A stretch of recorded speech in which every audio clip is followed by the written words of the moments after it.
يسعد صباحكم جميعا. النهاردة معانا أكلة حرشة وفي نفس الوقت اقتصادية. معانا العجة وهنعمله جنبها طبق سلطة بطاطس بالثوم والشبت. معايا المقادير هنا اهوت. معايا خضرة شبت، معايا بقدونس، معايا كزبرة خضراء.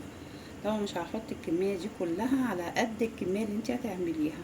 طبعا بتبقى حلوة جدا بالنعناع الأخضر والبصل، وكوباية إلا ربع من الدقيق. يلا بينا على الطريقة على طول. نزلت كده اهوت بالبصلتين، هحمرهم كده بس ايه يعني، ولا فاتحة ولا غامقة. طبعا برضو بياخدوا كده هو التسوية بدل ما تبقى نية وتقرقش، عشان احنا النهاردة هنعملوها اقراص مش في الفرن. الفرن برضو بتحتاج ان انتي برضو بتحمريها كده شوية، تاخد بس كده لون على بال ما ادوب الدقيق.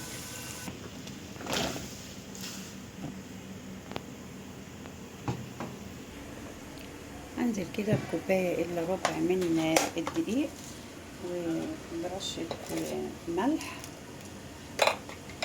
تمام. هفك الدقيق كده هو بشويه ميه كده صغيرين مش كتير قوي، قبل ما احط البيض افكها. قبل ما انزل كده هو بالبيض انزل كده هو بشويه فلفل اسمر، وانزل بكميه البيض وعلى حسب ما انتي هتحتاجيه يعني. انزل البيض كويس قوي. مزجت كده البيض، هنزل بالبصل.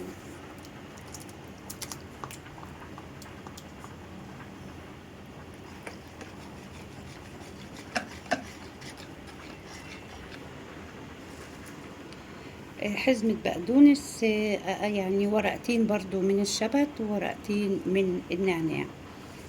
اقطعهم ناعمين كده هو شوية.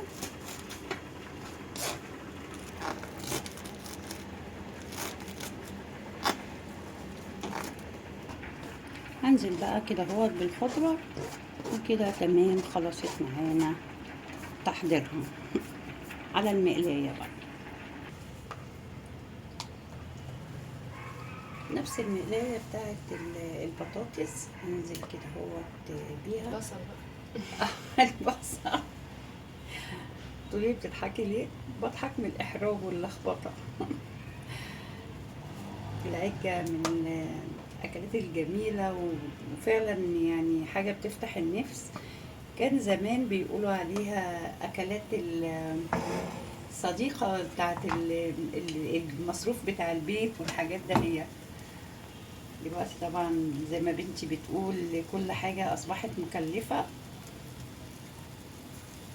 بس والله بتبقى حلوة جدا، ومع سلطة البطاطس بتبقى جميلة أوي أوي. بعمل الأقراص كده اهوت، وعلى غطا من أي غطا حلة بقلبها على الوش التاني، اللي بتطلع حلوة جدا، ما بتاخدش وقت معانا. تمام. بعمل على مقلايتين علشان انجز، لان انا كل ما بيطلع قاعده بدوق. هقلبها برضو على غطا. قلبتها برضو التانية على الوش التاني. خلصت معايا الكمية، وطلعت كمية معقولة جدا. اخلص كده اهوت واعمل سلطة البطاطس.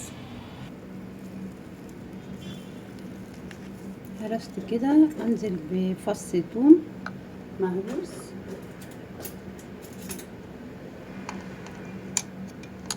كتريش الثوم، هو يا دوب يعني فص كده هو كبير او فصين صغننين قوي، عشان بس انتي بتاخدي الطعم ومتبقاش حامية عليكي.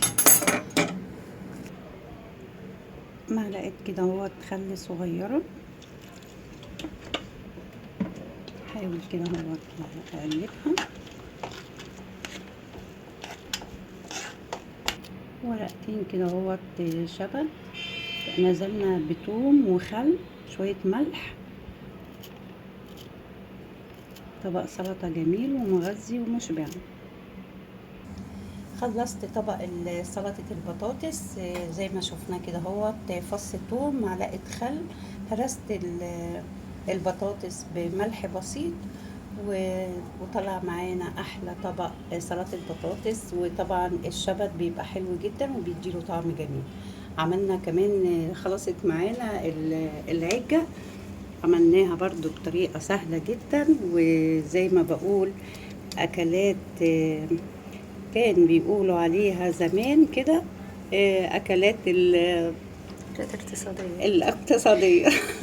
أكلات حرشة. زي ما شايفين عايزة اوريكم الخضرة. في ناس بتعملها صواني في الفرن، بس انا بحب اعملها اقراص، بتبقى حلوة جدا وطعمها جميل. وانا كل واحدة ما بتطلع الا باكل منها وادوق الكاميرا ومن كالعادة.